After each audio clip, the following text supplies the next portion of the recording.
పరిశుద్ధ గ్రంథముల నుంచి ఈ దినమునకు ఏర్పాటు చేయబడినటువంటి వాక్య భాగము ఎఫెసీయులకు రాసిన పత్రిక 5వ అధ్యాయము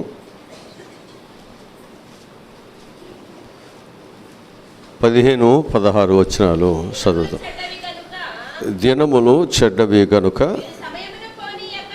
మీరు సమయమును పోనీక సద్వినియోగము చేసుకొనుచు అజ్ఞానుల వలె కాక జ్ఞానుల వలె నడుచుకున్నట్లు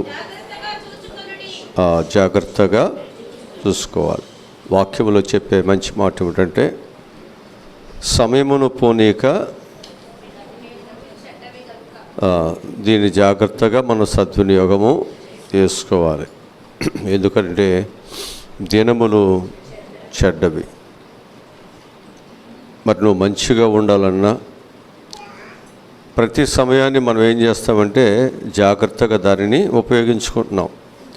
మరి చదువుకునే సమయాన్ని చదువు కోసం, ఉద్యోగానికి వెళ్ళే సమయాన్ని ఉద్యోగం కోసం, పండుకునే సమయాన్ని పండుగ కొరకు, వంట చేసే సమయాన్ని వంట కొరకు, తినే సమయాన్ని తినటానికి. ఇలాగ మనం ఏం చేస్తున్నామంటే ప్రతి సమయాన్ని జాగ్రత్తగా సద్వినియోగము చేసుకున్నాం. దినములు చెడ్డవి కనుక సమయమును మీరు పోనీక సద్వినియోగము చేసుకొనుచు అజ్ఞానుల వలె కాక జ్ఞానుల వలె నడుచుకోవాలి. అంటే ప్రతి సమయాన్ని జ్ఞానుల వలె మనం ఏం చేయాలి, దానిని నడుచుకోవాలి.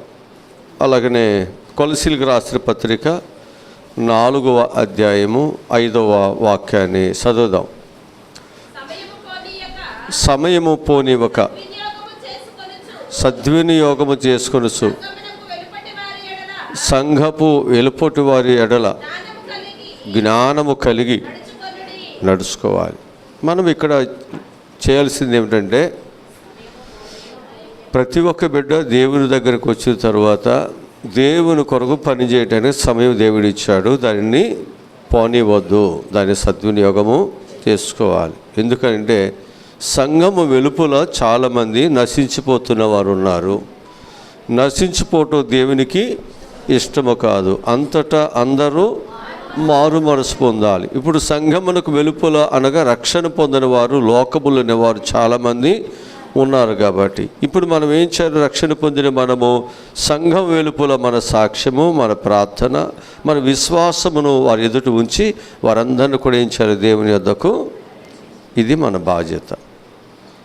ఈ సమయాన్ని నీవు సద్వినియోగం చేసుకోకుండా ఏమి తిందమా, ఏమి త్రాగుదమా, ఏమి ధరించుకుందామా అనేటువంటి ఒక చింతతో ఒకవేళ దేవుని కొరకు దేవుని చిత్తాన్ని కొనసాగించుకోకుండా అజ్ఞానులుగా ఒకవేళ మనం నడుచుకుంటే రక్షణ పొందినప్పటికీ కూడా జాగ్రత్త, దేవుని ఎదుట మనం లెక్కను చెప్పవలసింది. ఓకే, ఈరోజు మన వాక్యముల నుండి మన సమయము దేనికి ఉపయోగించాలి, ఎలా దానిని సద్వినియోగము చేసుకోవాలి, మన సమయాన్ని దేనికి ఉపయోగించాలి, మన సమయాన్ని ఎలాగూ సద్వినియోగము చేసుకోవాలో కొన్ని విషయాలను నేను మీకు నేర్పిస్తాను. దీనిని బట్టి మనం జాగ్రత్తగా ఉపయోగించుకుంటున్నామా, ఉపయోగించుకోవట్లేదా, ఉపయోగించుకోలేకపోతే మనం ఏం చేయాలి, ఉపయోగించుకునేవారుగా మనం నడుచుకోవాలి. ఉపయోగించుకున్నట్లయితే ఇంకా ఎక్కువగా తప్పిపోకుండా దానిని జాగ్రత్తగా చూసుకోవాలి. ఇది దేవుని పిల్లలుగా ఈరోజు ఈ వాక్యము ద్వారా మనం నేర్చుకోవాల్సిన అవసరత మన మీద ఉంది. మొదటి మాట ఏమిటి అంటే ప్రార్థించడానికి దేవుడు సమయాన్ని మనకి ఇచ్చినప్పుడు మనం ఏం చేయాలి, ప్రార్థనలు చేయాలి. ఏమిచ్చాడు దేవుడు మనకు, ప్రార్థించడానికి సమయం ఇచ్చినప్పుడు మనందరం కూడా ఏం చేయాలన్నమాట, ఖచ్చితంగా ప్రార్థన చేయటానికి సమయాన్ని ఉపయోగించుకోవాలి. యోబు గ్రంథము 27వ అధ్యాయము 10వ వాక్యాన్ని చదువుదాం. యోబు గ్రంథము 27వ అధ్యాయము.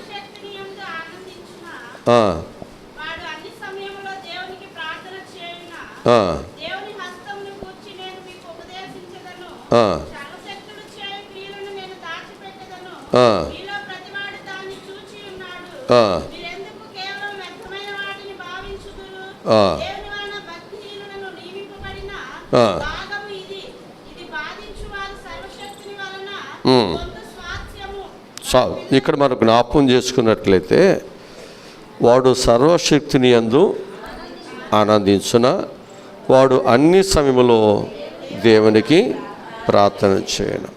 కనుక మన జీవితాల్లో మనకు ఒక ఆధారము మన ప్రభు అయినటువంటి దేవుడు. ఆయన ఎవరు? సర్వశక్తి కలిగిన దేవుడు.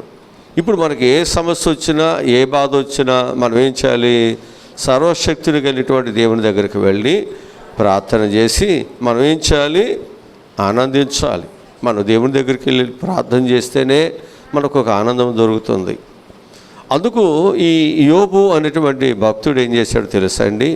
ఆయనకి అనేకమైనటువంటి శ్రమలు, అనేకమైన ఉపద్రవాలు, అనేకమైన కష్టాలు తన మీదకు వచ్చినప్పుడు యోబు ఏం చేసేవాడు అనమాట? దేవుని దగ్గరికి వెళ్ళి ప్రార్థనలు చేసేవాడు. ఆ దేవుడు ఎవరంటే సర్వశక్తి కలిగిన దేవుడు. ఆయన అన్నిటినీ చేయగలిగిన శక్తి కలిగిన వాడు. అందుకే తన సమస్య ఏదైనా, తన బాధలు ఏదైనా ఎవరికి చెప్పుకునేవాడు? దేవునికి వెళ్ళి చెప్పుకునేవాడు. మనం కూడా నీకు సమయం ఇచ్చినప్పుడు, నాకు బాధలు వచ్చాయి, నాకు కష్టాలు వచ్చాయని మనం ఇంటి దగ్గర లేకపోతే మనం కూర్చుంటే దైవ సన్నిధికి రాకుండా ప్రార్థన చేయకుండా నీ సమస్యలు పోవు. కనుక నీ సమస్యలను తీసివేయటానికి, నీ బాధలను తీసివేయటానికి, నీ కన్నీటిని తొడవటానికి ఒక సర్వశక్తి కలిగిన దేవుడు నీకున్నాడు. కాబట్టి మనం ఏం చేయాలో తెలుసండి? ఆ దేవుని వైపు త్రిప్పబడి మన ప్రార్థనలు మనం చేయండి. నీకు ఇచ్చిన సమయంలో నువ్వు ప్రార్థన చేయండి. అప్పుడు ప్రభువు నీకు తప్పకుండా సహాయాన్ని దేవుడు చేస్తాడు అనే విషయాన్ని మనం జ్ఞాపకం చేసుకుందాం. అలాగూ యోబు ప్రార్థించి రెండంతల దీవెనలు, రెండంతల ఆశీర్వాదాన్ని ఆయన పొందుకున్నాడు. వాక్యముల నుంచి కీర్తన గ్రంథము 69వ కీర్తన 13వ వాక్యాన్ని చదువుదాం. 69వ కీర్తన 13వ వాక్యాన్ని చదువుకుందాం. యెహోవా అనుకూల సమయమున నేను ఇట్లు ప్రార్థించుచున్నాను, దేవా నీ కృపా బాహుల్యమును బట్టి, నీ రక్షణ సత్యమును బట్టి చాలు. ఇక్కడ ఈ కీర్తనకారుడు ఏం చేస్తున్నాడు అంటే అనుకూల సమయమున దేవునికి ప్రార్థనలు చేస్తున్నాడు. అనుకూలమైన సమయం అంటే మానవుని యొక్క జీవితాల్లో దేవుడు మానవునికి ఏమిస్తున్నాడు? అనేకమైన కష్టాలు, బాధలు మనకు ఉన్నప్పటికీ కూడా అన్నం వండుకోవటానికి ఎలాగిస్తాడో, హాస్పిటల్కి వెళ్తాకి ఎలాగిస్తాడో, అలాగే మనం బట్టలు వాష్ చేసుకోవటానికి ఎలాగిస్తాడో, ఇల్లు శుభ్రం చేసుకోవటానికి ఎలా ఇస్తాడో, మన పిల్లలకి ఏం కావాలో అవన్నీ చేసుకోవటానికి ఎలాంటి సమయాన్ని ఇస్తున్నాడో, అట్లాగే మనకు ఎన్ని కష్టాలు, బాధలు ఉన్నప్పటికీ కూడా మనకు కూడా దేవుడు ఏమిస్తాడు? ప్రార్థన చేసుకోవటానికి అనుకూలమైన సమయాన్ని ఇస్తాడు. మనసుంటే మార్గాలు అనేకముగా ఉంటాయని ప్రార్థన చేయటానికి మనుషులు ఉన్నారని ఎలా చేస్తాను అని కొన్నిసార్లు మనం అనుకుంటూ ఉంటాం. ఒక 10 నిమిషాలు నువ్వు కళ్ళు మూసుకుని ఒకే స్థలంలో అలాగే కూర్చుని నువ్వు ప్రార్థన చేసుకుంటే దేవుడి ప్రార్థన వినడా? నువ్వు 10 నిమిషాలు నీకున్నటువంటి సమయంలో నువ్వు హాస్పిటల్లోనే అలాగే కూర్చోవచ్చు కదా. నీకు ఒక వెయిటింగ్ హాల్ ఉంటుంది కదా, ఆ స్థలంలో నువ్వు అలాగే కళ్ళు మూసుకుని ప్రార్థన చేయొచ్చు. నువ్వు ప్రయాణం చేస్తున్నావు ఆ బస్సులో, ఆ సమయంలో కూడా నువ్వేం చేయొచ్చు? ప్రార్థన చేయొచ్చు కదా. అట్లాగే నువ్వు ఏదైనా పని చేసుకునేటప్పుడు, లేకపోతే నువ్వు ఏదైనా అంట్లు తవ్వుకునేటప్పుడు, ఇంకేదైనా పని చేసుకునేటప్పుడు నీ మనసులో నువ్వు ప్రార్థన అంటే దేవుడు నీకు ఇచ్చినటువంటి సమయంలో నువ్వేం చేయాలి? అనుకూల సమయముగా దానిని మలుచుకొని నీ సమస్య కొరకు నువ్వేం చేయాలి? ప్రార్థనలు చేయాలి. మరి ఇలా ప్రార్థన చేయకపోవటం కూడా పాపమేగా. వాక్యం చెప్తుందా ప్రార్థన చేయకపోవటం పాపమని? మరి ప్రార్థన చేయకోకుండా నాకు బాధలు వచ్చాయి, నాకు కష్టాలు వచ్చాయి, దేవుడు నాకేంటి ఈ బాధలు పంపించాడు, నాకేంటి ఈ కష్టాలు పంపించాడని నీవు ఇంట్లో సనుక్కుంటూ గొనుక్కుంటూ నాకేనా ఈ బాధలు, ప్రార్థనకు వెళ్ళని వాళ్ళందరూ బాగానే ఉన్నారు అన్నట్లుగా నువ్వు భ్రమపడుతూ సమయం దేవుడు నీకు ఇచ్చినప్పుడు దాన్ని సద్వినియోగము చేసుకోకుండా నీ సమస్య ఏదైతే ఉందో ఆ సర్వశక్తి గని వైపు తిరిగి నువ్వు ప్రార్థనలు చేసి నీ భారాన్ని ఆయన మీద మోపుకోకుండా ఎలా నీ సమస్య తీరిపోతుంది? ఎలా నీ బాధలన్నీ పోతాయి? నీ కన్నీరు ఎలా తొడబడుతుంది? ఆలోచించావా? కనుక కొన్నిసార్లు మనం ఏమైపోతున్నామంటే మనకు సమస్యలు వచ్చినప్పుడు ఆ సమస్యలు బట్టి కృంగిపోతూ, ఆ సమస్యలు బట్టి ఇబ్బందులు పడుతూ, ఆ సమస్యలు బట్టి మనం దైవ సన్నిధికి దూరం అవుతున్నాం, ప్రార్థనకు దూరం అవుతున్నాం. మనం చేయవలసినటువంటి ఆ యొక్క క్రమం ఏదైతే ఉందో ఆ విధానాన్ని, ఆ ప్రార్థన విధానాన్ని మనము కొనసాగించలేకపోతాం.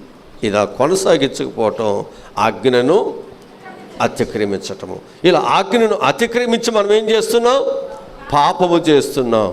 నువ్వు అనుకోవచ్చు, నేను ఎవరు దోసుకోవట్లేదు, నేను ఎవరు తీసుకోవట్లేదు, నేను ఎవరు దొంగతనాలు చేయట్లేదు, ఎవరిని మోసం చేయట్లేదు, నేను ఎవరి దగ్గర ఒకవేళ నేను శారీరకమైనటువంటి పాప జీవితాల్లో నేనేమీ ఉండట్లేదు, నేను మంచిదానినే కదా అన్నట్లుగా నువ్వు అనుకోవచ్చు. కానీ నీవు ప్రార్థన చేయట్లా, దేవుని మాట వినట్లా. దేవుడు నిన్ను ప్రార్థన చేయటానికి దేవుడు ఏర్పాటు చేసుకున్నా. దేవుడు నిన్ను కష్టాల నుండి, బాధ నుండి తప్పించడానికి సర్వశక్తి కలిగిన దేవుడు నీకు ఇవ్వబడినప్పటికీ, నీ బరువులు మోసేవాడు, నీ భారాలు మోసేవాడు, నీ కన్నీరు తుడిచేవాడు దేవుడు నీకు దొరికినప్పటికీ కూడా నువ్వేం చేయట్లేదంటే ఆయనకి నీ బాధ్యతలేమీ అప్పగించుకోవట్లేదు. మరి నీ బాధ్యతలేమి ఆయనకు అప్పగించుకోకపోతే నీ కష్టాలు, నీ బాధలు ఎలా పోతాయి?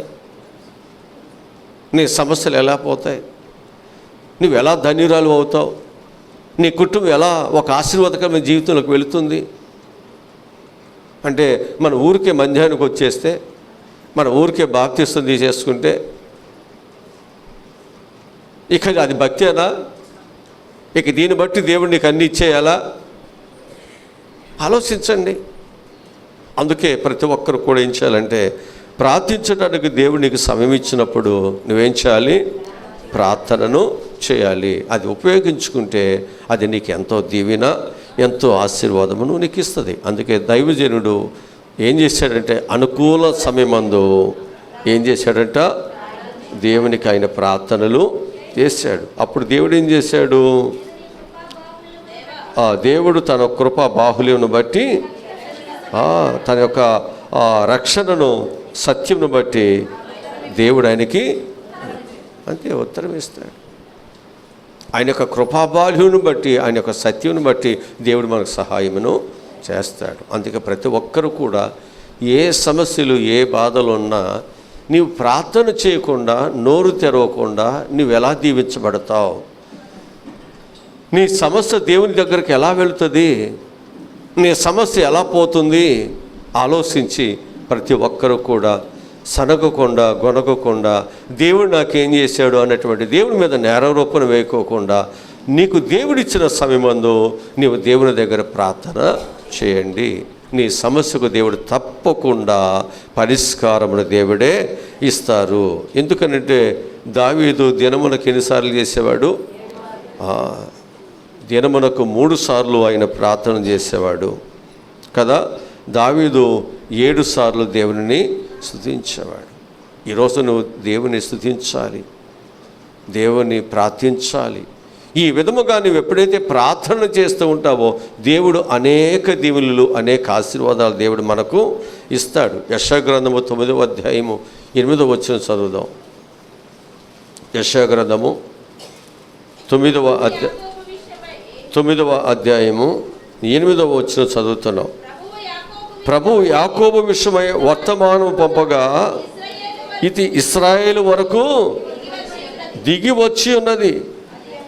అది ఎఫ్రాయిమునకును, షోమ్రోనును నివాసులకును, ప్రజల అందరికీ తెలియజేసి ఉన్నది, తెలియవలసి ఉన్నది. వారు ఇటుకలతో కట్టినది పాడేను, చెక్కిన రాళ్ళతో కట్టుదము రండి. రావి కర్రతో కట్టినది నరకబడిను, వాటికి మారుగా దేవదారు కర్రను వేదము రండని అతిశయపడి గర్వముతో చెప్పుకొనుచున్నారు. యెహోవా వారి మీదకి రెచీనునకును విరోధులైన వారిని హెచ్చించుచు వారిని శత్రువులను రేపుస్తున్నాడు. చూసారా, ఇక్కడ మనం జ్ఞాపకం చేసుకుంటే మనం చేయాల్సింది ఏమిటంటే, దేవుడు మనకు చెప్తున్న మాట ఏమిటంటే, యాకోబు విషయమై వర్తమానం పంపగా ఇది ఇశ్రాయేలు వరకు, అది ఎవరి వరకు పంపించాడు? ఈయన యాకోబు వరకు పంపించాడు. అది ఎక్కడి వరకు వెళ్ళింది? ఇశ్రాయేలు వరకు అందరికీ వెళుతుంది.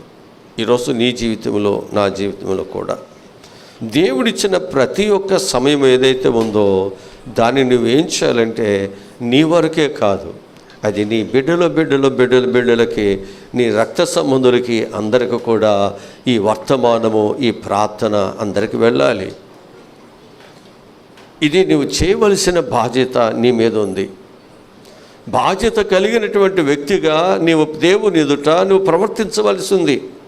కానీ మనం ఏం చేయట్లేదు అంటే, బాధ్యత లేని వారు, రక్షణ పొందిన వారు, లోకస్తులు కానీ, దేవుని భయం లేని వారు కానీ ఎలాగైతే మనం ప్రార్థన చేయరో అలాగే మనం కూడా ఉంటున్నాం. ఇంకా దానివల్ల ఏంటి ప్రయోజనం? దేవుడు నీకు ఇచ్చిన సమయాన్ని మనం ఏం చేయాలి? సద్వినియోగం చేసుకోవాలి.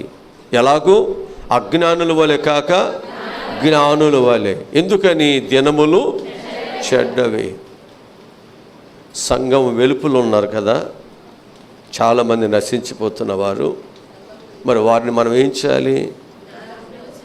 మన జ్ఞానముతో, మన ప్రార్థనతో, మన సాక్ష్యముతో వారి ఎడల మనం నడుచుకుని వారు నశించిపోకుండా దేవుని యొద్దకు వారు చేర్చబడేటట్టుగా వారిని నడిపించాలి.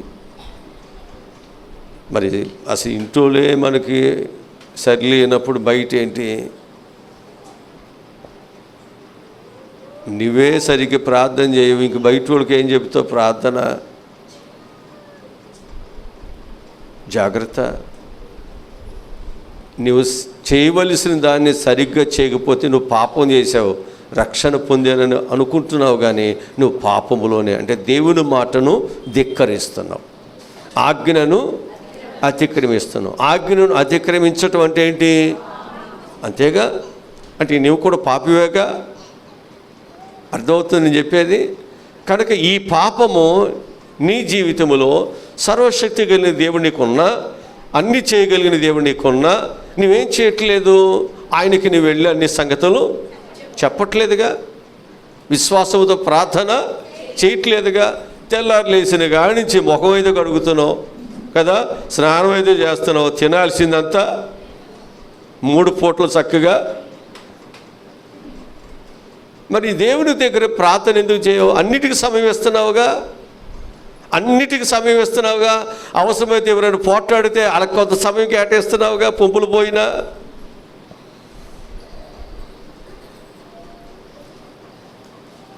కానీ దేవుని దగ్గరకు వచ్చేసరికి నాకేమీ లేదు. జాగ్రత్త, నువ్వు దేవుని ఎదుట చాలా దోషగా ఉన్నావు.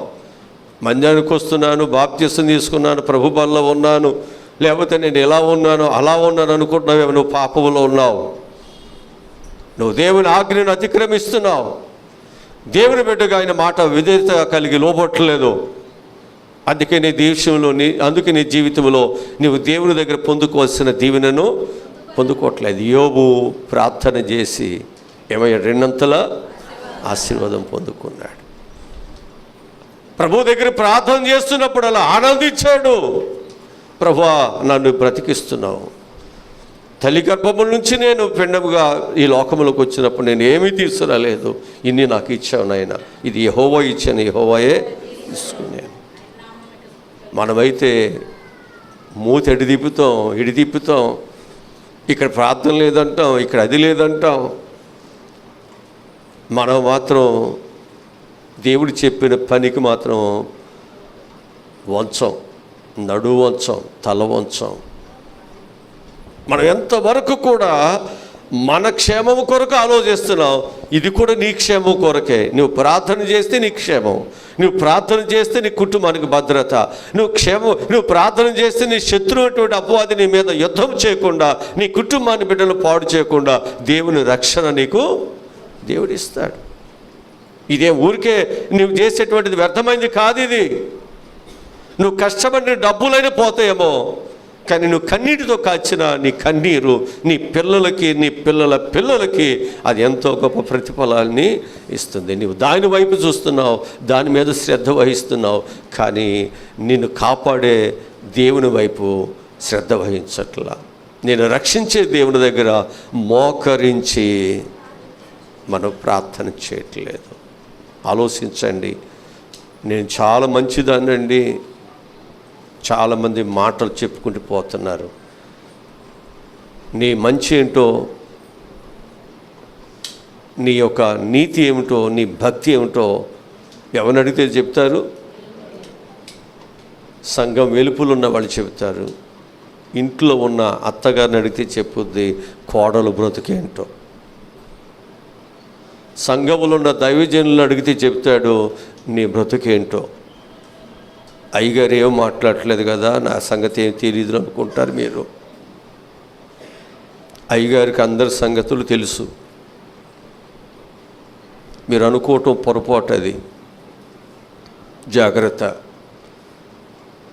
దేవుడు నీకు ఇచ్చిన సమయాన్ని జాగ్రత్తగా సద్వినియోగం చేసుకోండి. అజ్ఞానిగానే ఉన్నావా, వయసున్నా, కుర్రతనం ఉన్నా, ముసలివాళ్ళవైనా, ఎవరివైనా, నువ్వు దేవుడి మాట వినకపోతే జాగ్రత్త. నువ్వు ప్రార్థన చేయకపోతే జాగ్రత్త. నువ్వు పాపం చేసినట్టే, నువ్వు దేవునికి విరోధముగా బ్రతికినట్లే, దేవుడిచ్చిన సమయాన్ని సద్వినియోగము చేసుకున్నట్లే, నీవు అజ్ఞానిగా బ్రతుకుతున్నట్లే. దినములు చెడుగా నీ కుటుంబంలో నీ బిడ్డల మీద భయంకరమైనటువంటి పరిస్థితి దాడి చేస్తున్నా నీవు లెక్క లేకుండా ఉన్నట్టే. మనం ఏం చేయాలి? దేవుడిచ్చిన సమయంలో మన ప్రార్థనలు చేయాలి. ఎందుకంటే ప్రార్థన ద్వారానే ఈ కార్యాలన్నీ ఇవన్నీ తొలగిపోతాయి, జరుగుతాయి. ఇవన్నీ జరిగే దేని ద్వారా జరుగుతాయి? ప్రార్థన ద్వారా. రెండవ విషయం చెప్తాను. రెండవ విషయం, వాక్యమును చదువుటకు మనము సమయము దేవుడిచ్చినప్పుడు ఆ వాక్యాన్ని మనం ఏం చేయాలి? చదవాలి. సమయం పోయిన తర్వాత చదవాలని ఉండా చదవలేవు. దేవుని మందిరానికి రావాలని ఉన్నా రాలేవు. పాడాలని ఉన్నా అంతేనా ఉంటుందా? సమయం ఇచ్చినప్పుడే నువ్వు ఏదైనా మనం చేయాలి. ఏదైనా తినాలనుకున్నప్పుడు సమయం ఇచ్చినప్పుడే తినాలి.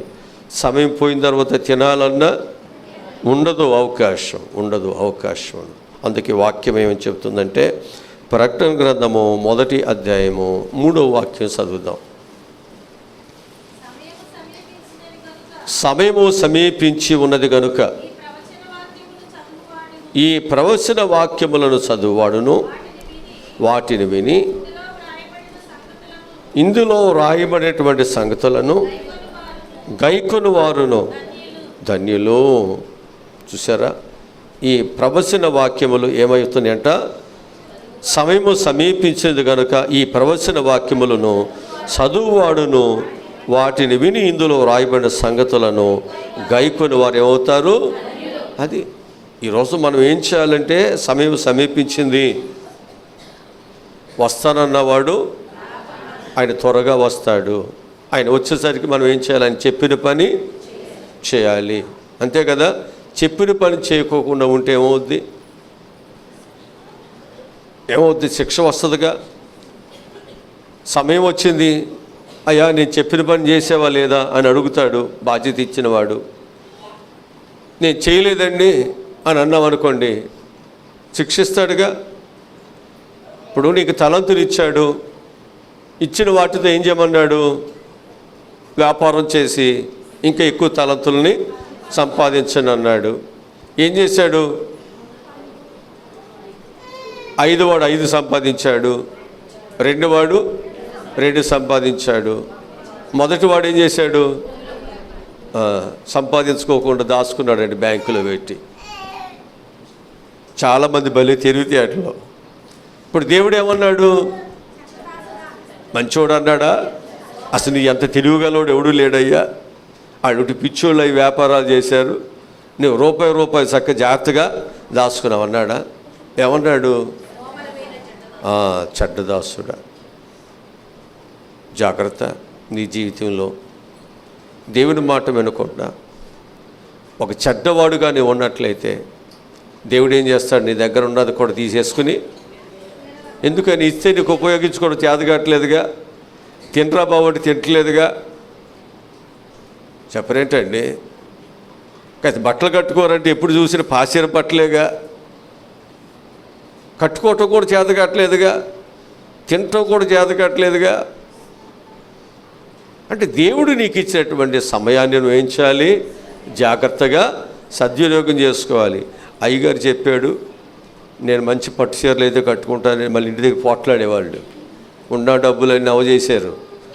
నేను చెప్పేది ఏంటంటే, దేవుడు నీకు ఇచ్చిన దాన్ని జాగ్రత్తగా సద్వినియోగం చేసుకోండి. అతడు భూమిలో దాచిపెట్టి ఏమైపోయాడు? చెడ్డవాడై ఉన్నదాన్ని కూడా ఏం చేసుకున్నాడు? పోగొట్టుకున్నాడు. అందుకు ఇక్కడ దేవుడు చెప్పేటువంటి మాట ఏమిటంటే, దేవుడు సమయంలో చదవటానికి దేవుడు నీకు సమయం ఇచ్చాడు. ఏం చదవటానికి? దేవుని వాక్యమును చదవటానికి దేవుడు నీకు సమయం ఇచ్చాడు. ఈ సమయాన్ని చదివితే, ఈ సమయాన్ని సద్వినియోగం చేసుకుని వాక్యాన్ని చదివితే ఏమవుతావు? ధన్యుడు అవుతావు. అదే కదా ఇప్పుడు దావీదు ఏం చేశాడు? దేవుని వాక్యాన్ని దీవారాత్రులు చదివాడు కదా. ఏమయ్యాడు ఆయన? నీటి కాలువలు ఎవరన్నా నాటబడిన చెట్టు వలె, ఆకువాడక తన కాలమందు ఫలమిచ్చు చెట్టు వలె అతడు ధన్యుడయ్యాడు. అంతే కదా. ఆ ధన్యత నీకు రావాలి. అందుకే దేవుడు పెంట కుప్పలలో ఉన్న దీనులైన వారిని పైకి తీసుకురావటానికి ఆయన సర్వశక్తి కలిగిన దేవుడుగా ఆయన మనల్ని ఏర్పాటు చేసుకున్నాడు. మరి ఆయన అంత గొప్ప దేవుడు మనకు దొరికిన ఇంకా దరిద్రులాగానే మన జీవితాలు ఉన్నాయంటే ఏంటి? మనం ఏం చేయట్లేదు? ఆయన మాట వినట్లేదు. ఆయన మాటకు ఏం చేయట్లేదు? తల ఉంచట్లేదు, లోపట్లేదు. నువ్వు వాక్యం చదవమంటే చదువు, ఊరంతా చదువుతావు, అందరి పిల్లల గురించి చదువుతావు, అన్ని కుటుంబాల గురించి చదువుతావు, కానీ దేవుని వాక్యము నిన్ను బ్రతికించే దాని గురించి మాత్రం చదువు. మరి ఎలా నీకు దేవుని ఆశీర్వాదాలు వస్తాయి? ఎలా నువ్వు దీవించబడతావు? ఎలాగో దేవుని యొక్క కృప నీ మీదకు వస్తుంది? అదంటే నాకు ఖాళీ ఎక్కడదండి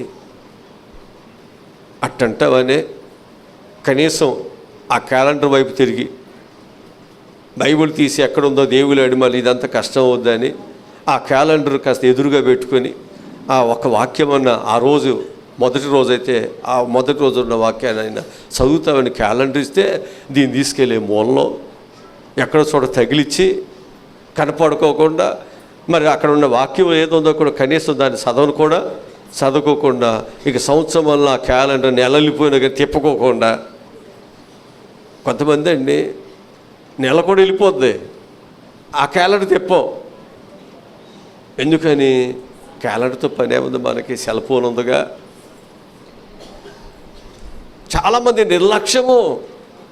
దేవుని వాక్యమును మనం చదవలసినటువంటి వారమై ఎందుకు ఊరినే చదవబడ్డాడా? ఊరికే పని పాట లేకుండానా? ఇప్పుడు గవర్నమెంట్ స్కూల్ మీద ఎంత నిర్లక్ష్యమో దైవ సన్నిధి మీద కూడా, దేవుని మాట మీద కూడా అంతే నిర్లక్ష్యం. ఎందుకని అంటే గవర్నమెంట్ స్కూల్కి వెళ్ళే పిల్లలకి బుక్స్ అయిపోయినా పట్టించుకో, ఆడికి బలపు కోణాలు పెన్ను కోణాలు కూడా పట్టించుకో. అదే ప్రైవేట్ స్కూల్ వాడికి అయితే ఆడి బూట్లు కావాలి, ఆడికి మంచి టై కావాలి, మంచి బట్టలు కావాలి, యూనిఫామ్ కావాలి, అలాగని వాడికి బుక్స్ అన్నీ కావాలి. మరి నెలకు వచ్చేసరికి ఏం చేయాలి? ఫీజు కట్టాలిగా, ఇటు చదవకపోతే ఎట్టా? ఫీజు కడుతున్నావని నీకు ఈ ధ్యాస, అక్కడ ఫీజు లేదుగా. అటు వెళితే ఏంటి, వెళ్ళిపోతే ఏంటి?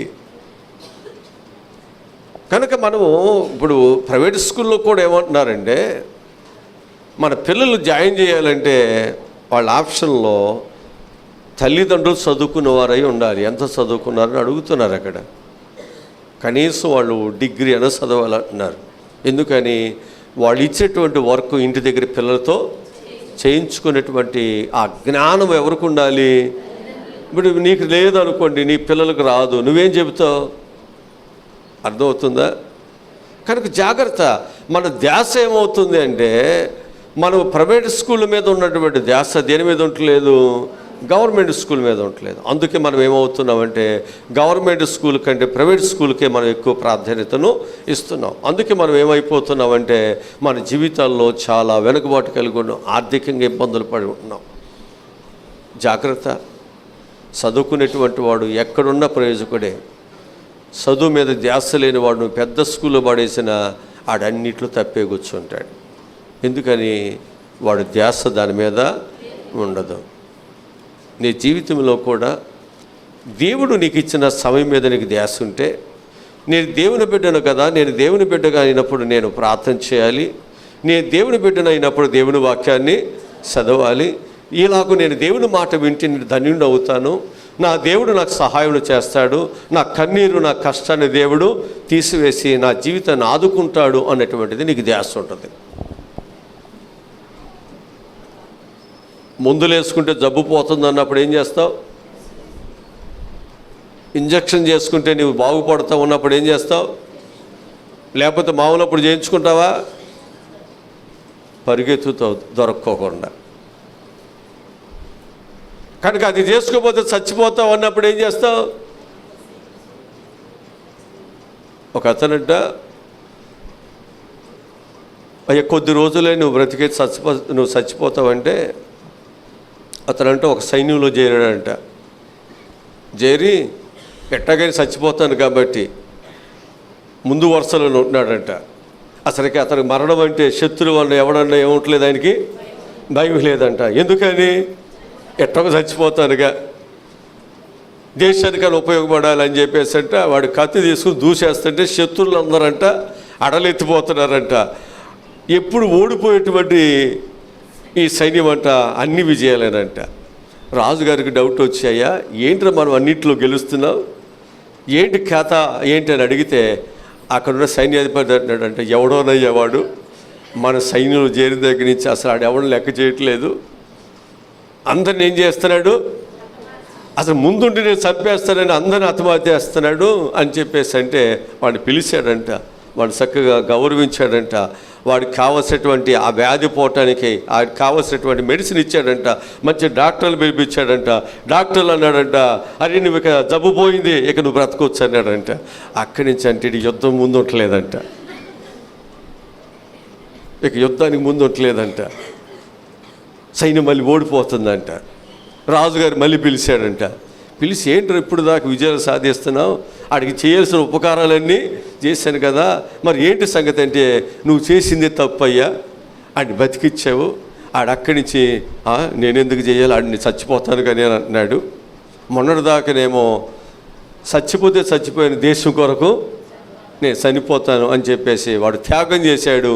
ఇప్పుడు వాడికి రోగాలన్నీ పోయినాయి కదా, అన్నీ పోయినాయి కదా, అందుకని ఇప్పుడు ఏం చేస్తున్నాడు, బ్రతకటానికి. మనం కూడా ఇట్లాగే ఉంటాం, మన బ్రతుకు కూడా ఇలాగే ఉంటుంది. దేవుడి ఉపకారాలు అన్నీ చేస్తుంటే మంచిగా ఉన్నారని మనం ఏం చేస్తున్నాం, అన్నీ పొందిన తర్వాత మనం ప్రార్థనే మనం చేయం. జాగ్రత్త. నీ జీవితంలో ఒకవేళ ఇలాగూ స్వార్థపూర్వకముగా ఉన్నట్లయితే, నేను చనిపోతున్నాను కాబట్టి ఇదేదో ఒక విధంగా ఉపయోగపడాలి అన్నట్లుగా నువ్వు ప్రవర్తించి, నీ మంచిని చూసి దేవుడు ఏదైనా నీకు సహాయం చేస్తే నువ్వు అసలు ఏ మంచి పని కూడా చేయకోకుండా, ఏ ఉపయోగకరం లేకోకుండా ఒకవేళ నీవే అలాగ ఉన్నట్లయితే దేవుడు ఎంత దుఃఖపడతాడు. జాగ్రత్త. నీ జీవితంలో ఒక దీన స్థితిలో, ఏమి లేని స్థితిలో నుంచి దేవుడు నీకు ఒక స్థితిని దేవుడు నీకు ఇచ్చినప్పటికీ కూడా నువ్వు దేవుని కొరకు ఉపయోగపడుకోకుండా అలాగే పిసినరితనంగానే ఉంటే ఎలా ఉపయోగపడతావు? అందుకే దేవుడు సమయం ఇచ్చాడంట చదవటానికి. దాన్ని చదువువారును వినువారును గైకొని వారును ఏమవుతారట? అది సమయము దేవుడు ఇచ్చాడు. దీన్ని జాగ్రత్తగా సద్వినియోగం చేసుకోండి, నువ్వు ధన్యుడు అవుతావు. హల్లెలూయా. ఇక మూడవదిగా చూసినట్లయితే యెహోవాను వెదకటానికి దేవుడు మనకు సమయాన్ని ఇచ్చినప్పుడు మనం ఏం చేయాలి? దేవునిని వెదకాలి. అంతేనా? ఇప్పుడు వెదుగుతున్నాను కదా అని ఇంట్లో వస్తువు పోయింది, పోయిందని చెప్పేసి ఇంట్లో వెదక్కోకుండా రోడ్డు మీద లైట్ ఉంది కదా, లైట్ కింద ఎదిగితే అక్కడ చీకటి ఉందిగా, కనపడదుగా అని ఇక్కడ వెతికితే దొరుకుద్దా? చెప్పరేంటండి? ఎక్కడైతే వెతుకుతున్నావుగా, వెతక్కొని ఉంటే పోనీ అనుకోవచ్చు కానీ పాస్టర్ గారు వెతుకుతున్నావుగా. ఇప్పుడు వెతకాలంటే ఏం చేయాలి? దీపం వెలిగించాలి, ఇల్లంతా శుభ్రంగా ఓడవాలి. ఏం చేయాలి? దానిని వెతకాలి. అదే వాక్యం చెప్పేది మనకి. అంటే మానవుని యొక్క జీవితంలో ప్రభువు నీకు దొరకాలి. ప్రభు ఏమంటున్నాడు? నేను దొరుకు కాలమందే మీరు నన్ను వెతకండి, నన్ను కనుగొనండి. నేను దొరుకు కాలంలో మీరు వెతికితే, మీరు కనుగొంటే మీ సమస్యలు పోతాయి. నేను దొరికితే మీకు కష్టాలు పోతాయి, మీ కన్నీరు తోడబడుతుంది, మీ ఆకలి దప్పికలు తీర్చబడతాయి, మీకున్నటువంటి ప్రతి సమస్య మీకు పరిష్కారాన్ని దొరుకుతుంది. అందుకు మీరు ఏం చేయాలంటే, నేను దొరుకు కాలంలోనే మీరు ఏం చేయాలి? వెతకండి. ప్రభు చెప్తున్నాడు. వాక్యములను చదువుదాం. హోషేయ గ్రంథము 10వ అధ్యాయము 12వ వచనం చదువుదాం.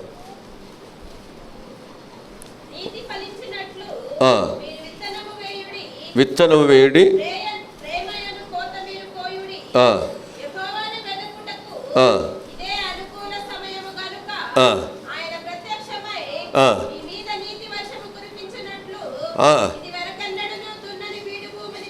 హల్లెలూయా.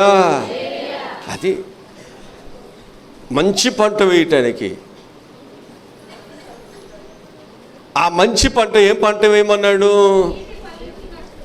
నీతి పంట వేయండి అన్నాడు. అంటే నువ్వు ఏ విత్తనం విత్తితే, ఏ పంట వేస్తే ఆ పంటే కదా.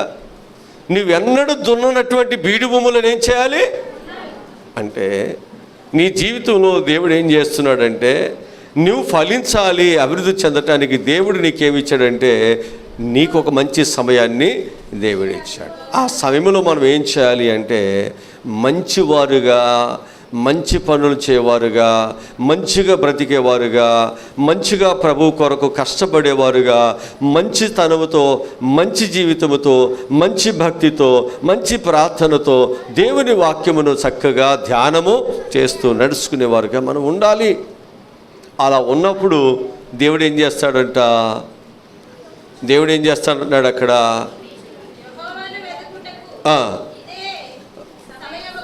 సమయము గనుక ఆయన ప్రత్యక్షమై ఏ వర్షం కురిపిస్తాడు? ఇప్పుడు దేవుడు నీతి వర్షం దేవుడు కురిపిస్తాడు. ఒక విత్తనం వేసినప్పుడు రైతుకు కానీ ఆ పంట పండటానికి ఏ విధంగా వర్షం అవసరమో, నీరు అవసరమో, అలాగనే ఒక మంచిగా ఉన్నప్పుడు ఆ నీతి అనేటువంటి పంట నీకు సమృద్ధిగా దేవుడు ఇవ్వటానికి ఆయన కూడా ఒక మంచి వర్షాన్ని కురిపించును. అది ఇది వరకు ఎన్నడూ దున్నటువంటి బీడు భూములు మనం ఏం చేయాలి? దున్నుకోవాలి. మన యొక్క హృదయం అనేది ఎలాంటిది? ఒక బీడు భూము లాంటిది. దీన్ని ఏం చేయాలి మనం? ఎప్పటికప్పుడే రైతు ఎప్పటికప్పుడే భూమిలో పంట వేసినప్పుడు ఏం చేస్తాడు? దున్నుతాడా? ఎప్పటికప్పుడే పంటకు కావాల్సినటువంటి సిద్ధపాటు చేస్తాడా? మనం కూడా చేయాలా? మరి ఇవన్నీ చేయకపోతే పాపం కాదు? ఇవన్నీ చేయకోకుండా బీడు భూమి అట్ట పెట్టుకుని దేవుడు కార్యాలు చేయట్లేదంటే తప్పు దేవుడిదా మందా? ఆలోచించండి. మనం దేవుని బిడ్డలమని చెప్పుకుంటూ ఎన్ని తప్పుల మీద తప్పులు చేస్తున్నామో, ఎన్ని పొరపాట్లు చేస్తున్నామో, ఎంతగా మన జీవితాల్లో దేవునికి శత్రువులుగా బ్రతుకుతున్నామో ఆలోచించండి. మనసు మారి ఇకనైనా రూపాంతరము చెందండి. దేవుడు ఇచ్చిన సమయాన్నైనా సద్వినియోగము చేసుకోండి. అజ్ఞానాన్ని విడిచిపెట్టండి. జ్ఞానము కలిగి దేవుని కొరకు ఫలించటము, దేవుని కొరకు వాడబడటానికి, దేవుని కొరకు పని చేయటానికి అందరూ చక్కగా సిద్ధపడండి. తప్పకుండా దేవుడు నిన్ను విడిచిపెట్టాడు. తప్పకుండా దేవుడు నిన్ను వాగ్దాన దేశంలో తీసుకువెళ్తాడు.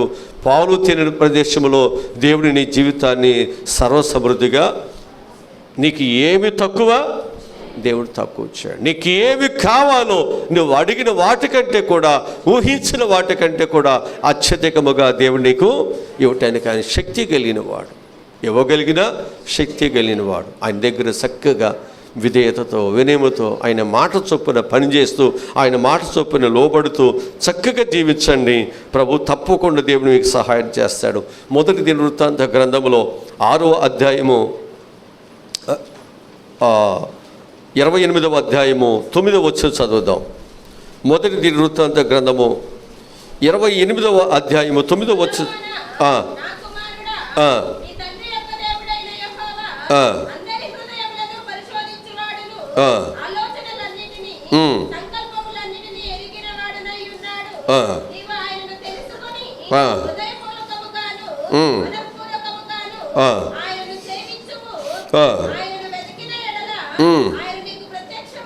హల్లెలూయా. కనుక సొలొమోనా నా కుమారుడా, అన్నిటిని కూడా నువ్వేం చేస్తున్నావంట? నువ్వు ఎరిగి ఉన్నావు, పరిశీలన చేస్తున్నావు. కనుక నువ్వేం చేయాలి? నువ్వు ఆయన్ని తెలుసుకుని హృదయపూర్వకముగా మనఃపూర్వకముగా ఆయన్ని సేవిస్తూ ఆయన్ని మనం ఏం చేయాలంట? వెదకాలి. అప్పుడు దేవుడు మనకేమవుతాడు?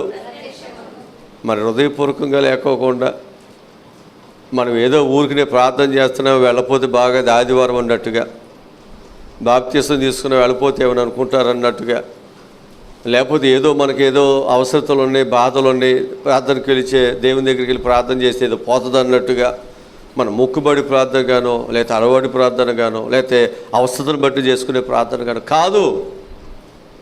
మనం దేవుడిని చక్కగా హృదయపూర్వకముగా మనం ఆయన్ని వెదకాలి. అప్పుడు దేవుడు మనకు సహాయమును చేస్తాడు. అప్పుడు మనకు దొరుకుతాడు. హృదయపూర్వకముగా ప్రభు నాకు అవసరము, ఆయన నాకు కావాలి. నాకు డబ్బులు అవసరం ఉన్నప్పుడు ఏం చేస్తాం? డబ్బులు సంపాదించడానికి కష్టపడతాం. నాకు ఆహారం నా పిల్లలకు అవసరం ఉన్నప్పుడు ఏం చేస్తాం? ఆహారాన్ని వండటానికి చేతం చేయటానికి ఎంత కష్టమైనా పడతాం. గ్యాస్ అయిపోయింది కదా, నేనేం చేయను, కూర్చోవుగా ఏం చేస్తాం? ఆ వంట చేయటానికి కావలసినటువంటి మరొక ఆప్షను, మరొక మార్గాన్ని ఏర్పాటు చేసుకుంటాం. ఇప్పుడు ఆ బాధలు లేవు. ఫోన్ చేస్తే చాలు, గ్యాస్తో పని లేదు, ఇక ఈ స్టవ్లతో కట్టెల పొయ్యిలతో వీటితో పనేమీ లేదు. ఒకవేళ కొంతమంది ఇవన్నీ లేనప్పుడు, గ్యాస్ లేనప్పుడు ఎక్కడికి వస్తారు? కట్టెల పొయ్యి దగ్గరికి వస్తారు. ఇవి కూడా లేనప్పుడు ఏదో ఒక విధంగా ఎట్టగొట్ట పిల్లలకి ముండి పెట్టాలని పక్కింటి ఆమె ఇంటి దగ్గరికి వెళ్ళి, అమ్మ నాకు గ్యాస్ అయిపోయింది, కాస్త నీవు నాకు ఏదైనా ఇట్లా వంటలో మధ్యలో అయిపోయిందమ్మా, సగం ఉడికి సగం ఉడకనట్టుగా ఉంది, ఇది మా పిల్లలు పెట్టలేము కదా, కనుక కాస్త నాకు అవకాశం ఇవ్వమని చెప్పి బ్రతిమలాడుకుని ఏం చేస్తాం? అక్కడ వంట అంతే కదా మనం చేసుకోవాల్సింది. అది ఇక్కడ చెప్తున్నాడు. మనం చేయాల్సింది ఏమిటంటే, దేవుడు నీకు వెతకటానికి దేవునికి సమయము ఇచ్చాడు. ఎందుకు వెతకమన్నాడు అంటే, నీ అవసరతలు తీర్చబడతాయి కాబట్టి. ఎందుకు ప్రార్థన చేయమన్నాడంటే, నీకున్న సమస్యలన్నీ తొలగించి వేయబడతాయి. ఎందుకు వాక్యం చదవమన్నాడు అంటే, నువ్వు బహుగా దీవించబడటానికి, నీ పేదరికములు, నీ కష్టాలన్నీ పోవటానికి. ఇవన్నీ నీ మంచి కొరకే. కానీ మనం ఇవన్నీ చేయంగా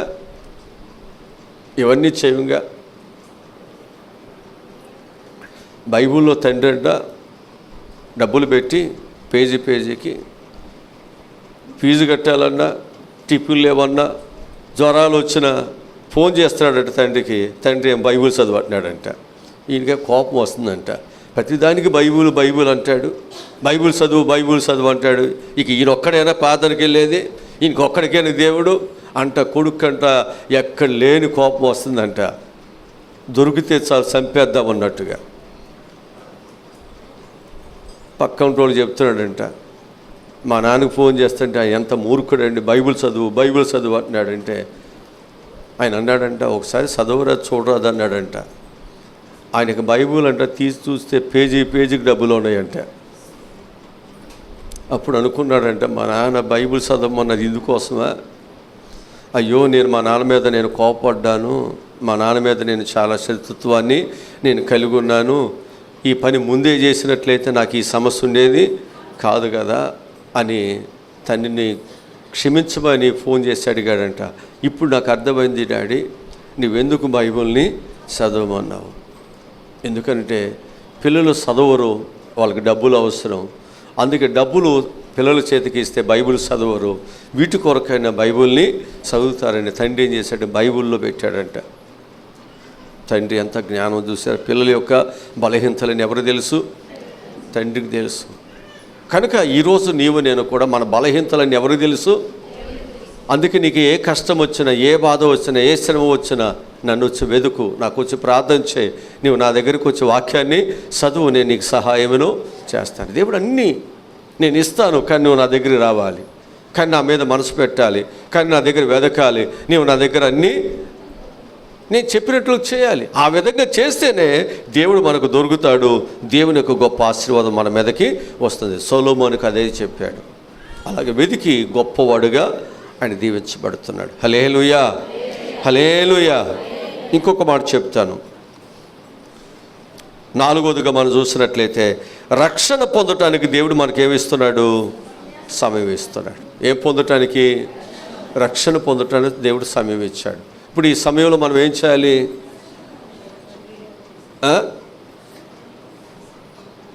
కొంతమంది చర్చికి ఎప్పుడు వస్తారంటే ఫస్ట్ తారీఖున వస్తారు.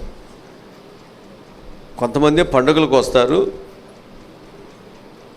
కొంతమంది ఫస్ట్ తారీఖులు వస్తారు, కొంతమంది ఏమో ఇక ఆదివారమే వస్తారు, మిగతా రోజులు రారు. ఇక మిగతా రోజులు నాయి కాదుగా, ఆదివారమే. ఇది కొంతమంది యొక్క ఆలోచనలు. బైబిల్ నుంచి దేవుడి యొక్క మాటలు మనకేం చెబుతున్నాయో మనం విందాం. కొరింథీయులకు రాసినటువంటి 2వ పత్రిక 6వ అధ్యాయం 2వ వచనం చదువుదాం. అనుకూల సమయమందు నీ మొర ఆలకించి తిని, రక్షణ దినమందు నిన్ను ఆదుకుంటిని. ఇదిగో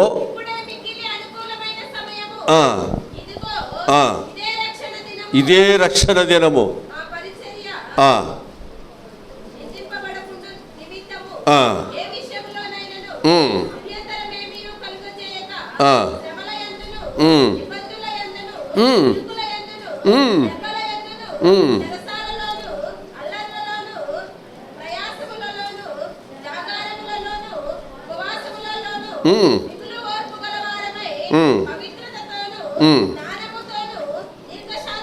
సరే, ఇక్కడ నేను మీకు జ్ఞాపకం చేస్తే ఇవన్నీ తర్వాత సంగతి. ఇక్కడ మనం 2వ వచనంలో మనం చూసే మంచి మాట ఏమిటంటే, అనుకూల సమయమందు నీ మొర ఆలకించి తిని, రక్షణ దినమందు నిన్ను ఆదుకుంటుని అని ఆయన చెబుతున్నాడు కదా. ఎవరు చెబుతున్నారు? ఆయన అంటే మీ ఆయన కాదు. ఎవరు చెప్పేది? ఆయన అంటే మన ప్రభు అయిన, మన యజమానుడైన ప్రభు అయిన యేసుక్రీస్తు వారు. ఇప్పుడు ఆయన చెప్తున్నాడు. ఎవరు చెప్తున్నాడు అంటే, అనుకూల సమయమందు నీ మొర ఆలకించి తిని, రక్షణ దినమందు నిన్ను ఆదుకుంటుని అని ఆయన చెప్పుచున్నాడు కదా. ఇదిగో ఇప్పుడే మిక్కిలి, అంటే ఇప్పుడే మిక్కిలి నేను ఏదైతే ఆదుకుంటానన్నాడు, ఏదైతే నీకు రక్షణ ఇస్తానన్నాడు, ఆ సమయం ఇదే కదా. ఇప్పుడు నువ్వేం చేయాలి? ఆ సమయాన్ని ఎవరు చెప్తున్నారు? ఇది నీవు నశించిపోవటం ఇష్టం కాని దేవుడు, నువ్వు మంచిగా క్షేమ అభివృద్ధిలోనికి వెళ్ళాలని నీ కొరకు అనేక శ్రమలు, అనేక బాధలు పడిన దేవుడు. మరి ఆ దేవుడు నీ కొరకు ఒక మంచి చేయటానికి, ఒక మంచి మార్గంలో ఉండటానికి, ఒక మంచి స్థితిని సంపాదించుకోవడానికి, అయ్యా ఇది నీకు అనుకూలమైన సమయము, ఇదే నీకు రక్షణ దినము. ఇంకేమన్నాడు? ఇదిగో ఇదే రక్షణ దినము. కనుక ఈ సమయాన్ని మనం ఏం చేయాలి? దేవుని పని కొరకు ఆయన బిడ్డగా మనం జీవించటానికి మనందరం కూడా మన జీవితాలు దేవునికి సమర్పించాలి. వాయిదాలు వేయకూడదు. ఇక సమయం పోతే వస్తుందా? మరి ప్రతి ఒక్కరు మనం ఎందుకు ఆలస్యం చేస్తున్నాం? ఎందుకు వాయిదాలు వేస్తున్నాం? చెప్పండి. కనుక దేవుడు నీ మొరను విని నీకు సహాయం చేయాలని దేవుడు నీకు ఒక సమయాన్ని దేవుడు నీకు ఇచ్చినప్పుడు, ఆ సమయం ఎప్పుడో కాదయ్యా, ఇదే నీకు అనుకూలమైన సమయము, ఇదే నీకు రక్షణ దినము. ప్రభు చెబుతున్నాడు, ఇదే నీకు రక్షణ దినము. ఇక నేడో రేపో ఎప్పుడో పిల్లలు పెళ్ళి అవ్వాలో, లేకపోతే రిటైర్మెంట్ అవ్వాలో, లేకపోతే ఇంకోటో ఏదో మనకుంటుంది. అది వద్దు. దేవుని పిల్లలుగా దేవుడిచ్చిన సమయంలోనే మనం ఏం చేయాలి? సద్వినియోగము చేసుకునేటువంటి వారుగా, లోబడేవారుగా మనం ఉన్నట్లయితే దేవుని రక్షణ నీకు ఎప్పుడు కాపుదలిస్తుంది. దేవుడు నీకు ఏ అపాయము రాకుండా దేవుడు నీకు సహాయమును దేవుడు చేస్తాడు. మరి ఆయన లేకుండా మనకి ఏ సహాయం ఉంటుంది? ఆయన లేకుండా మనం ఏమి పండుతాం? ఏ విధంగా మన యొక్క జీవితాలు అభివృద్ధిలోకి వెళతాయి? అందుకు ప్రతి ఒక్కరూ కూడా ఆయన మాట వినండి, ఆయనకు లోబడండి. సమస్యలు ఎన్నున్నా, బాధలు ఎన్నున్నప్పటికీ కూడా నీవు దేవుని మందికి రావటానికి ఇష్టపడండి, సంతోషించండి, ప్రార్థన చేయటానికి, వెతకటానికి, ప్రభు పిల్లలకు ఆయన వాక్యాన్ని చదవటానికి, దేవుడిచ్చిన సమయంలో బాప్తిసాలు తీసుకుని ఆయన బిడ్డలుగా ఉండటానికి. నీతి అనేటువంటి పంటను మనం పండించాలని దేవుడు, ఆ నీతి అనే వర్షాన్ని దేవుడు మనకు ఇస్తున్నప్పుడు ఏం చేయాలి? వర్షాకాలంలోనే పంట వేసుకునే సమయంలోనే మనము అన్ని సిద్ధం చేసుకోవాలి. పోయిన తర్వాత చేస్తే ఉపయోగం ఉంటుందా? నాకు అప్పుడు ఖాళీ ఉందండి అంటే, అందరు పనికి వెళ్ళే టైంలో లేచి నువ్వు పనికి వెళితే బాగుంటుంది. నీ ఇష్టం వచ్చినప్పుడు నేను లేస్తాను, నన్ను పనికి తీసుకెళ్ళంటే ఎవడ తీసుకెళ్తాడా? చెప్పరేంటండి? మరి అది కుదరినప్పుడు ఇది ఎట్ట కుదురుద్ది కదండి? అది కుదరినప్పుడు ఇది కుదురుద్దా? నీ ఇష్టం వచ్చినప్పుడు నువ్వు వస్తానంటే, నీ ఇష్టం వచ్చినప్పుడు నేను కూర్చుంటానంటే, నీ ఇష్టం వచ్చినట్టుగా నీ ప్రవర్తన ఉంటానంటే ఎట్ట కుదురుద్ది? జాగ్రత్త. అన్నీ తెలుసు మనకి, తెలిసినప్పుడు కూడా మనం భయం లేనటువంటి వారికి ప్రవర్తిస్తున్నాం. అందుకే మనం దైవ ఆశీర్వాదాలకి దూరం అయిపోతూ ఉన్నాం. కనుక మనం ఏం చేయాలి? రక్షణ పొందడానికి దేవుడు సమయం ఇచ్చినప్పుడు ఏం చేయాలి? దానిని సద్వినియోగం చేసుకోవాలి. అంటాడు కదా, నేను నీకు రక్షణ పొందడానికి సమయం ఇచ్చాను, కానీ నీవు దానిని సద్వినియోగం చేసుకోలేదు కనుక నువ్వు ఎక్కిన మంచము దిగకుండా చనిపోతావు. యెజ్బేలు విషయంలో చెప్తాడు ప్రకటన గ్రంథంలో. నీకు ఇచ్చిన సమయాన్ని నువ్వు సద్వినియోగం చేసుకోలేదు కాబట్టి నువ్వు ఎక్కిన మంచము దిగు, అలాగే చనిపోతావు.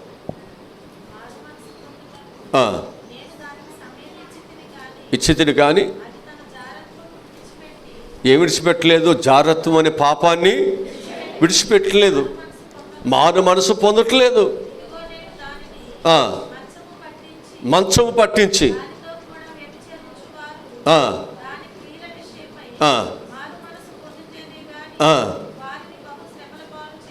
ఏం చేస్తాడు? బహుశ్రమల పాలు. జాగ్రత్త, నేను బహుశ్రమల పాలు దేవుడు చేస్తాడు. నువ్వు మారు మనసు పొందటానికి దేవుడు నీకు సమయం ఇచ్చినప్పుడు దాన్ని జాగ్రత్తగా చేయాలి. అలా నువ్వు చేయకపోతే నీ సమయంలో అనేక శ్రమలు, అనేక బాధలు, సమస్యలన్నీ తీర్చడానికి దేవుడు వచ్చాడు. కానీ మనం ఏం చేయట్లేదు? సమస్యలన్నీ తీర్చుకోవటానికి దేవుని పిల్లలకు మారట్లేదు. మారండి. ఇది అనుకూలమైన, ఇది రక్షణ. మరి ఎంత విలువైన సమయం దేవుడు నీకు ఇచ్చాడు. నీ కొరకు ఎన్ని ప్రయాసపడ్డాడో. నువ్వు చక్కగా దేవుని దగ్గరికి వచ్చావు, ఆయన పట్టుకున్నావు, ఆయన దొరికాడు, చక్కగా దైవ సన్నిధికి వస్తున్నావు, బాప్తిసం తీసుకున్నావు. కానీ మనం ఏం చేయట్లేదండి? దేవుని కొరకు మనం ఏం చేయట్లేదు? సద్వినియోగము చేసుకోవట్లేదు. జాగ్రత్త, సద్వినియోగం చేసుకోండి. ఇంకొక మాట చెప్పి నా మాటలు ముగిస్తాను. చాలా ఉన్నాయి చెప్పాలని, ఇంకొక మాట చెప్తాను. సమయం అయిపోతుంది కాబట్టి ఒక్క మాట చెప్పి క్లోజ్ చేసేస్తాను. అదేమిటంటే, దేవుని పనికై మనం ఏం చేయాలి? ప్రయాసపడటానికి దేవుడు సమయం ఇచ్చినప్పుడు ఏం చేయాలి? దేవుని పని కొరకు ప్రయాసపడటానికి సమయాన్ని సద్వినియోగం చేసుకోవాలి.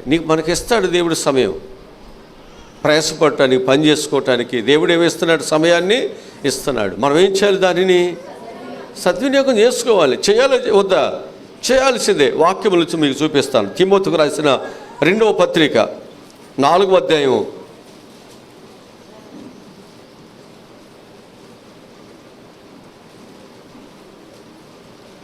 2వ వచనం చదువుదాం. వాక్యమును ప్రకటించుము, సమయమందును అసమయమందును ప్రయాసపడము, సంపూర్ణమైన దీర్ఘశాంతముతో ఉపదేశించుచు, ఖండించుచు, గద్దించుము, బుద్ధి చెప్పుము. ఎందుకనగా జనులు హితబోధను సహింపక దురద చెవులు గలవారై తమ స్వకీయ దురాశలకును అనుకూలమైన బోధలకును తన కొరకు పోగు చేసుకొని, చాలామంది యొక్క జీవితాల్లో ఇలా ఉంటున్నారు. అందుకు మనం ఏం చేయాలి? సమయాన్ని పోనీకోకుండా సువార్తను ఏం చేయాలి? ప్రకటించాలి. వారు మరి ఎందుకనంటే మనుషుల యొక్క ఆలోచనలు ఒకే రకంగా ఉండవు. వారికి ఎలా ఉంటుందంటే దురదగొండు చెవులు అంటున్నారు. వారు దురద చెవులంట. వారు ఏమైపోతున్నారంట, వారి యొక్క హిత బోధలను వారు సహింపక, మంచి బోధనను సహింపక, వారు స్వకీయుల యొక్క దురాశలకు అనుకూలమైన బోధలను తమ కొరకు పోగు చేసుకుని సత్యమునకు చెవినీయక కల్పన కథల వైపునకు తిరుగు కాలము వచ్చింది. మరి వచ్చినప్పుడు మనం ఏం చేయాలి? వాళ్ళు పోతే పోయేళ్ళు అన్నట్టుగా ఉంటే వాళ్ళు ఏమైపోతారు? నరకానికి వెళ్ళిపోతారుగా. దేవుడు పడినటువంటి ప్రయాసం అంతా ఏమవుద్ది? వ్యర్థం అవుతుంది కదా. మనం ఏం చేయాలి? దేవుని బిడ్డలుగా మార్చాలి కదా. వారి కల్పన కథల వైపు వెళ్తుంటే మంచిది కదా అని చెప్పాలి కదా. వారు దురదగొండ చెవులు వెళ్ళేటువంటి వారు ఉన్నారు కాబట్టి వారికి అనుకూలమైన బోధలు కావాలని కోరుకుంటున్నారు కదా. కనుక మరి వారిని ఏం చేయాలి? మనము సమయం ఉండగానే వారిని దేవుని వైపు నడిపించాలి. మారాలి.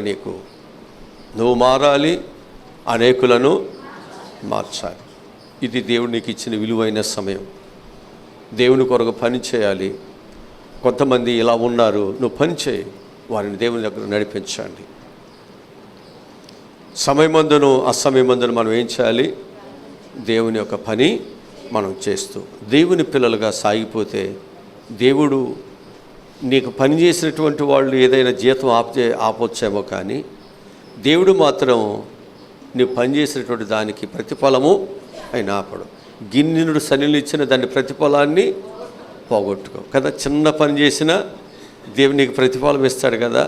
మరి నువ్వు దేవుని కొరకు పని చేయటానికి దేవుడు నీకు సమయం ఇస్తే అసలు ముందు చర్చికి రావటానికే నీకు పని అవట్లా.